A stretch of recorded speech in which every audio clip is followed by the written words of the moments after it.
Hi, I'm Brandon. And I'm Megan. For years, we were stuck in a rut, always complaining that nothing ever changed for us. And then we realized if we wanted to improve our lives, we had to put in the work.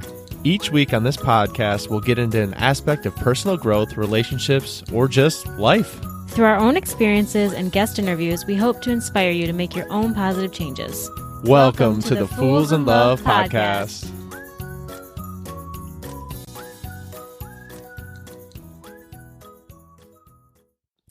Hey guys, I think it's time we talk about morning routines. A little over a year ago, I committed to waking up at 5 a.m. instead of 6, and it made a huge difference in my life. So much so that somewhere along the way, 5 became 4:30, and as we talk today, I wake up at 4 a.m. Monday through Friday, and I also wake up at 4:30 a.m. on the weekends. That's right, and I like to think that it's because I rubbed off on you a little bit, because I've been waking up at 4 a.m. around the same time I'd say we adopted the idea of coming around a morning routine.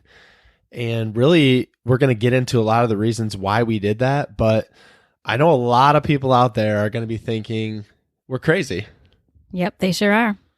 But before you call us crazy and quit listening to this podcast, we need you to know that waking up early is honestly one of the best ways we prepare ourselves for the day. And trust us, we got 2 kids. Daily craziness is there. Even if you don't have kids, I know there's plenty of days where you just seem a little off all day. Like you just can't get ahead. Like you're already thinking you're behind. We all never have the time, right?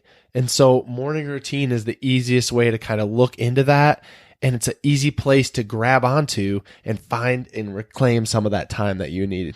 Absolutely. And guys, listen, we get it. 4 a.m. is like super early, and it's probably not for everyone. But what if you just started out waking up a little bit earlier than you currently do? What if you traded in waking up when your kids were screaming at you or when the alarm goes off for just waking up to the silence and solace of the dark, cozy, quiet home? That's right. And that's one of the reasons we decided to try it. So if you find yourself wanting to try the morning routine, we'd strongly encourage it because like we said, it's helped us reclaim our life, reclaim our day, and just realign our chi and start out on the right foot. So if you find yourself wanting to try it, know, like Megan was saying, that it's a progression, right? So you're not going to go from waking up at 8, 9, or whenever the snooze finally annoys you enough. You're going to start out slowly and build into where you actually want to be. Yeah, that's actually our first idea about how to best start this process. If you slowly get up earlier, then you're going to have an easier time. So personally, I think it's a good goal to get up an hour before you normally would. So that might mean an hour before your kids get up if you have kids. That might just mean an hour before you usually do to get a head start on your day, have a little bit of extra time, not wake up having to get out the door. But once you decide if that's your goal too, you can take baby steps to get there. If you start waking up just 15 minutes earlier a week until you get to the point where you're waking up at your new wake time, then you're going to feel really good about that. And it's not going to be so crazy and such a shock to your system when all of a sudden you're like, oh gee, here I am waking up at 4 a.m. No, go slow. Take the time to just wake up 10 or 15 minutes earlier every single week, and you'll eventually get to where you need to be. And the reason we recommend going so slowly instead of just doing that whole shock to the system thing and starting out with a bang is that we think it sticks better. If tomorrow you start telling yourself you're going to wake up at 5 a.m. and you currently wake up at 6 or 7, well, that might only last a day or two before you're going to give up on yourself. Oh, it's so true. Real talk, because it does take your body some time to respond. And honestly, I'd say a couple things. Like, you're going to be surprised at how quickly it does respond once you commit to doing this. But also, you have to understand that, like Megan was just saying, you're not going to just all of a sudden turn it back, waking up an hour early and feeling great about it right away. I mean, it's going to take some time for your body to respond. And I'll say when I first started waking up at 4 a.m., I cheated a lot. I mean, I hit the snooze clock like it was my job, and it didn't help at all. It actually is about the worst thing you could possibly do to hit the snooze button. Science would tell you that psychologically, you're telling yourself that you don't want to wake up and start the day, and you're actually setting yourself up for a really long day. So a word of caution though, when I started actually waking up at 4 a.m., and found how amazing it was and how amazing I felt and how helpful it was, I decided to push that envelope. I thought, hey, if I can wake up at 4 a.m., why can't it be 3:45? Like we said, progressions of 15 minutes. Well, big mistake, because I found myself falling asleep on the couch, falling asleep in our kid's bedroom floor, basically anywhere by 7 p.m. at night, you would find me asleep. So you need, so you got to be realistic and understand that what your body is telling you, but also know that it isn't an instant feel better story. It's hard at first, and it's hard a lot of days still. I mean, you will get used to it, but it does take some time to get used to it. I think even Meg would say too, I mean, there's plenty of times where it still is just really, really tough. Like we have hard days. We have times where it's difficult, and there's just plenty of days where it's just still really hard to do it. But you understand the benefits, and it just makes a huge difference. That's exactly where I was going to go too. I was like, absolutely, it's hard. It feels hard a lot of the time. But when I think about how much I get out of my mornings now that I do get up so early, when I don't get up that early, I almost feel like I'm missing out on some special time that I had. So the next thing that is really important if you're going to try to do your morning routine is to just map out your mornings. And it sounds really simple, and it is, but you do need to figure out, what do you want to use your time for? Like, are you going to wake up and work out? Are you going to do it? Are you going to start your day with a devotional and prayer time? Are you going to do some work in the mornings? Coffee in complete and utter silence? Yes, please. Decide what you really want out of your morning routine, and that's going to help shape where you go as you build up those 15-minute increments. So again, if you know that the number one thing you're going to do is use the time for a workout, then when you wake up 15 minutes earlier, just start working out for 15 minutes. Like if that's the time that you have right now, then use that for what is the most important in the first part of your day, and then slowly build from there. And look, I mean, it seems obvious. Like even as Meg's talking, I'm like, well, yeah, I mean, most people I believe would think that's obvious. But the issue is we don't plan it out. And just like anything else, if you don't plan it out, what's the likelihood that you're actually going to do it? But if you make a plan, if you make a commitment to yourself and you say, this is what I'm going to do. And we do this honestly for all of our routine, not just our morning routine, but we plan out our weeks every week because we know that when we don't plan, it doesn't happen. And I saw the same trend with my morning routine. The first few weeks I was doing it, I felt really good about the fact that I was doing it. But when I looked back and actually cataloged what I was doing and what I was accomplishing, I actually wasn't doing that great. It didn't really make me feel very good because I felt like, man, I'm committing. I'm making the effort to get up. Why is it that I'm not really getting there? And it was because of this exact thing. I wasn't thinking ahead and thinking, what am I going to do? I was waiting till 4 a.m. with my groggy, non-caffeinated, no coffee brain and trying to think of it in the morning. And it was like, until I locked into mapping it out each day, then it didn't really become clear what I should be doing. And I felt a little bit lost. Like I felt like I was just kind of waffling there. And it's like, I'm here. This is cool. But then a lot of times I would go out of the room and I would go out onto our couch. I would spend the first 10 minutes and I'd feel really good. But then I had another like 40 minutes, 50 minutes of time. And I didn't really know what to do. And then I almost felt like I was just wasting my time when I knew there was plenty of things that I should be doing. But without a map, without a plan, it didn't happen. Right. So listen, there will be people that tell you that working out in the morning is the best thing that you can do. And that's what you should do with your time.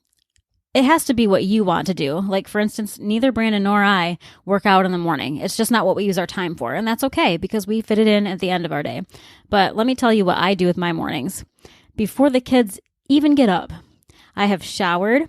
I have done my prayer time, my devotional time. I have started working. I've usually gotten on my phone and played around a little bit. Like I've started drinking my coffee. I just have a really good sense of peace about my morning. And I feel like I've already done so much by the time our 2-year-old even cries out for the first time. And that's a really good feeling. And that's why I start my day with so much less anxiety and stress, because I've kind of set myself up for this amazing thing where I've got a handle on the day before the day even really has started. Yeah, that's amazing. And really, when we're talking about preparing for the day, it really can be very simple. I mean, like Megan was saying, if you want to work out and you know you're going to work out in the morning, it's not really what we do, but laying out your stuff is what you want to do. Set it out. Be intentional at how you're setting yourself up. Because trust me, when you wake up, at least initially too, if you aren't intentional, it's just not going to happen. Like if you get up and you're like, oh man, I was supposed to work out, and your brain is a very powerful thing, and we all can convince ourselves of anything. So if you think of any reason, trust me, at 4 a.m., it's even stronger than any other point in the day. If you can think of any reason not to do it, you're going to not do it. But if you get up and you see, man, I was intentional last night. I set my stuff out over there on our dresser. I really need to get this workout in. Or say it's not a workout, because that's not really what me and Meg do. And we'll talk a little bit more about our specific routines at the end of this. But say it's just spend some time with God. Well, gather up your Bible, a pen, a prayer journal, a devotional, whatever you need, and put it out in a place every day, the same place, and make sure you're being intentional about what you're trying to do. And actually, one little tip for those of you who will be working out in the morning. I have friends who seriously sleep in their next day's workout attire just because they're that ridiculous that they're like, I know that I might cheat and I might not do it if I don't sleep in these clothes. So I'm going to sleep in my workout clothes so that all I have to do seriously is put shoes on in the morning. And that will be the trigger for them to go do it. Right. And it could be as simple as, like, we're talking about being productive, but it could be as simple as just having that time, that you time.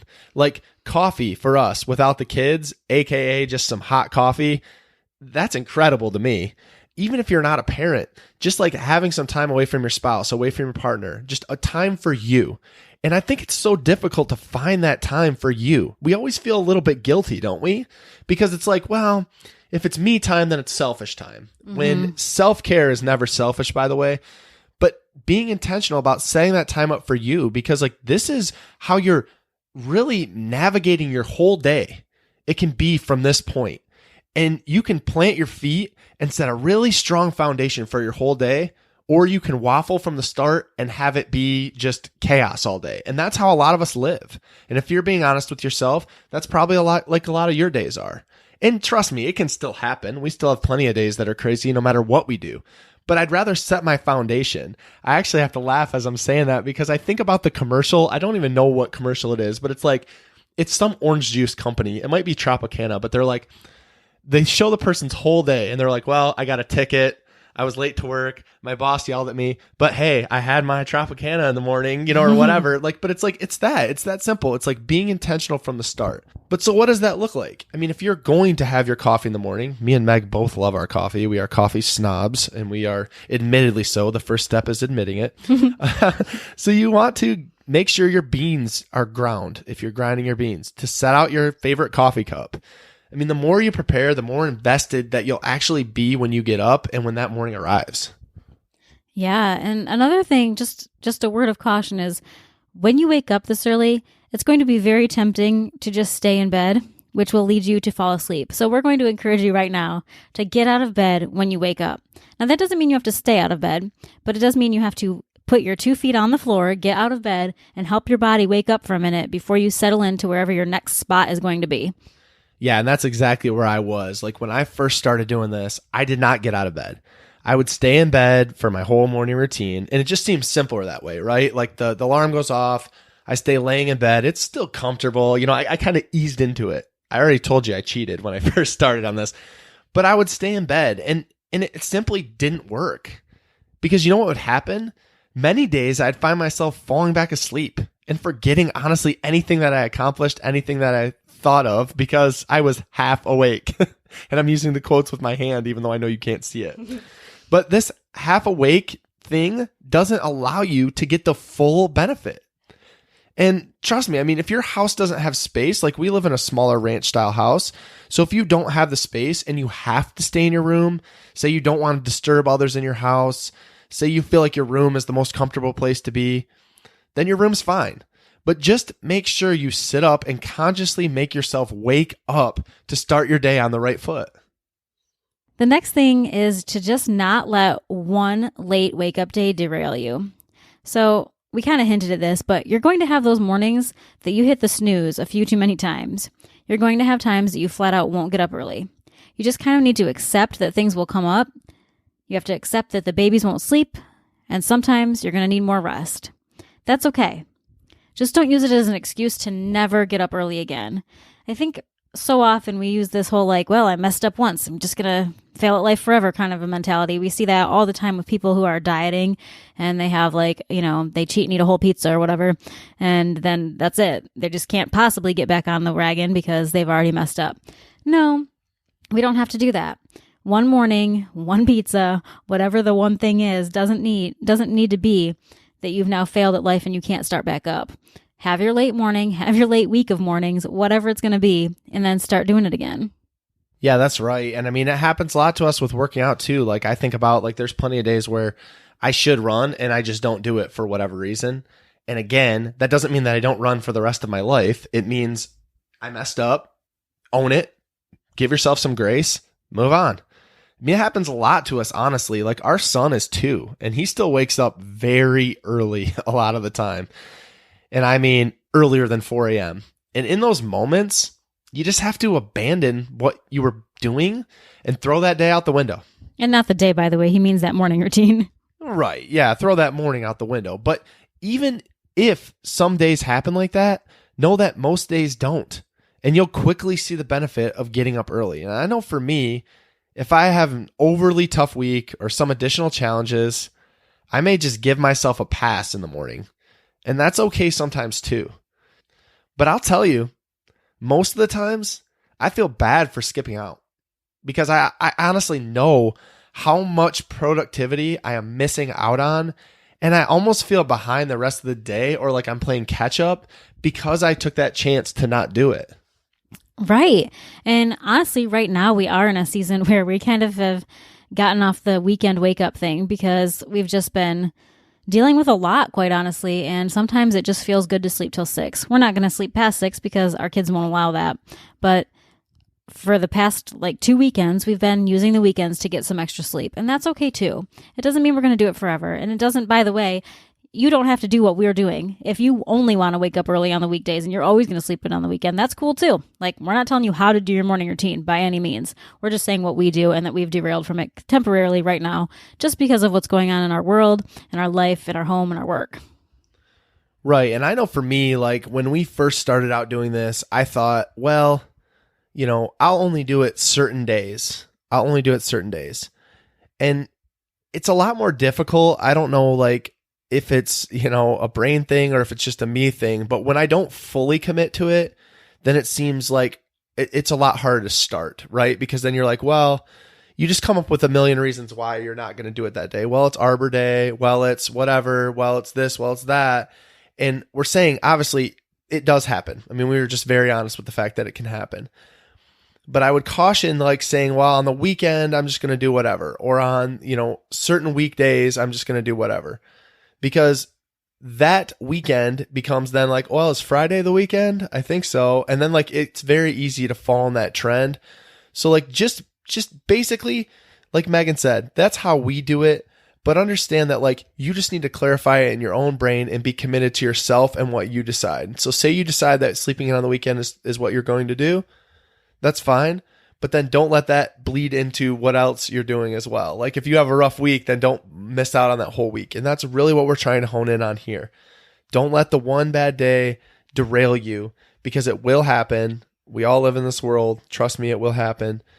But be honest with yourself, dust yourself off, pick yourself up, keep it going because you will see the benefit of this. Okay. And just real quick, because I think that it helps to see how someone else does certain things, I'm just going to share my early morning routine with you guys so that you can kind of just see how I built it. So 4 a.m., my alarm goes off. I'll get up out of bed between 4 and 4:10. At 4:10, I'm in the shower. I start doing my hair. By 4:30, I'm doing my devotional, my prayer, my gratitude journal. And then at 5 o'clock, I start blog work or podcast work until our son Maverick calls me. And, usually I hope that that's going to be about 5:30 or 5:45. It varies. Sometimes I can get him to sleep till 6:15. And other times, like Brandon said, it's like 3:45. So you never really know. But lately it seems like we've gotten to a pretty good groove where it's 5:45 or 6:15, somewhere in there. So I do get a lot of work done in that time. So I can definitely knock out a blog post or an episode or start working on some captions for Instagram, doing some sort of productive thing to help us along. And then by, like I said, like that 5:45 or so, time frame, our sun is up and kind of the rest of the morning starts. And that's when we're getting ready as a family to get out the door. Right. And I just want to say here again, I mean, we touched on this a little bit earlier, but like just being intentional on what you're going to do, because like me and Megan would find ourselves like, honestly, like it was great to have that morning time and it was great to kind of set yourself up. But we had to be honest with ourselves, like not even that long ago, that like we could be even more productive with that time. And we just weren't, because it's very easy to be like, well, you know, I did this, I did that. Like I did my devotional. Oh, cool. Okay. I did my 20-minute run in the morning, or I did my morning workout. So I check that box and I move on. But you have additional time there to use. So don't feel like, well, I've done this, so now I'm good. And that's like a struggle with any kind of routine that you have, because you're like, you check boxes. If you're anything like us, you check boxes and you say, okay, I've accomplished that. And then you move on. When really, like, if you have an hour of time, 30 minutes of time, 20 minutes of time, like, use that whole time. Like, find something to do. Because I know, like, when I first started, I did spend a lot of time in the morning with prayer. I spent a lot of time in the morning with gratitude. But then when I got done, I spent a lot of time just sitting out in the silence, which isn't always bad. But I found that, like, if I threw in some stuff for the podcast, if I threw in some stuff for work, I could get more done that's there. Because like the rest of the day, again, I feel like the world's coming at me every other time of the day. And the reason I love the morning so much is because that's time for me. It's time for me to be myself and I. There is nothing in the way. And I don't know how all you feel, but I feel like by the time I step out into this world, by the time my kids need me, by the time I get to work and people, my employees need me, your phone is constantly alerting you. Like you are nonstop on hold, like on someone else's time frame the rest of the day. So if you can claim the morning for yourself, please do this. And the other thing I'll say too, since I just mentioned it, is leave your phone in the room. Leave your phone away, because that thing is set up to constantly alert you, ding you, provoke you into picking it up. It is an addiction machine. I love it much like anyone else, but that thing will distract you like no other. And you will find yourself watching not one TikTok video, but 10, because you picked it up and decided to look at it. Leave that in your room. I don't even check my email or check a text message until well after the first hour of being awake. Well after. I don't even pick it up in the morning. Yep. And I would say too, if you're, cause I hear some of your voices right now, so I'm just going to say it. So I've said it. If you're taking notes, if you're putting gratitude, if you're doing any of those things, if you're reading from your phone, switch how you're doing it. Don't do it from your phone. Mm-hmm. Don't do it from your phone. Actually, it's proven that if you write something down, it actually is more likely to stick. Like and I know that's hard in our society right now, because all we want to do is click, click, click. But if you actually write something down, it sticks. I've actually found that it's helped me, because I used to put a lot of things in my notes, either by verbal, like recording voice memos, or just typing it out. But I've found that like the phone ends up being way more a distraction than it needs to be. So that's just a word to the wise. Leave your phone out of it. Find a way to do it without your phone. Trust me, we lived how many years of our lives without our phone? We can find a way. It is possible. And really, you got to be honest with what you're really trying to do. If you're really trying to see the benefit of this, then you'll try some of these things and heed our advice. But next, really just to switch gears here, why bother even waking up so early? We want to like talk about the benefits that we see. And again, we believe that you will see by adopting some of these behaviors, and see them very quickly, honestly. Right. And even though we've already briefly touched on this, we definitely have more time to ourselves these days. When we wake up early, we just have this opportunity to both kind of coexist in silence. We don't even talk to each other. We don't even act like each other exists. And not because we don't love each other, but just because we're just trying to give each other the space to have this wonderful gift that we truly believe it's a gift. We really do believe that being able to have this time, this silent, reflective, peaceful time is just it's just a good gift we can give each other. So we respect that, and we don't try to, talk about crazy things in the morning. We don't even, we might say hello, but we don't try to get into topics of conversation by any means. We just kind of let each other be. Right. And one of the biggest benefits I can see, and it's extremely pertinent right now, is just less stress and anxiety.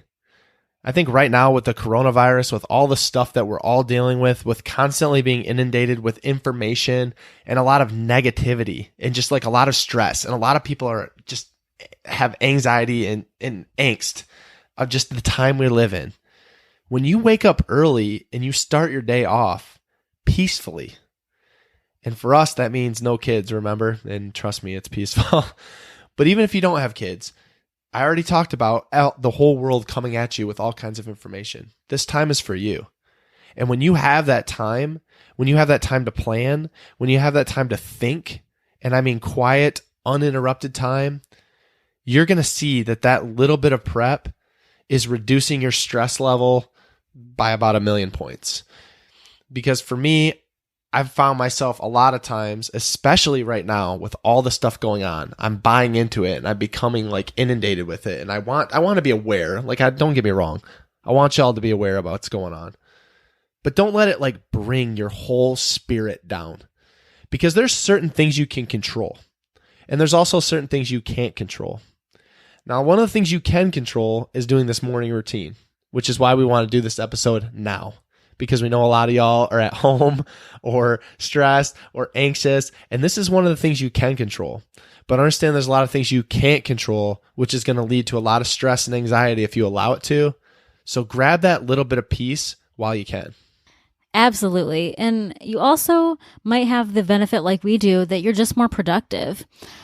I know for me, and I believe for Brandon a lot of the times, even though he does a little bit better at night than I do, but I believe that we're both more inclined to do better work earlier in the morning. So sometimes I think I'm able to get more done between 4 and 5:30 in the morning than I could accomplish in 4 hours at any other time of the day, because there's just no distractions and disruptions. There's just a clear mind for me. I function better. Like I said, I don't have to worry about bedtime and getting up the next morning. There's nothing in my way, standing in my way. So I just have the ability to be more productive and also more creative.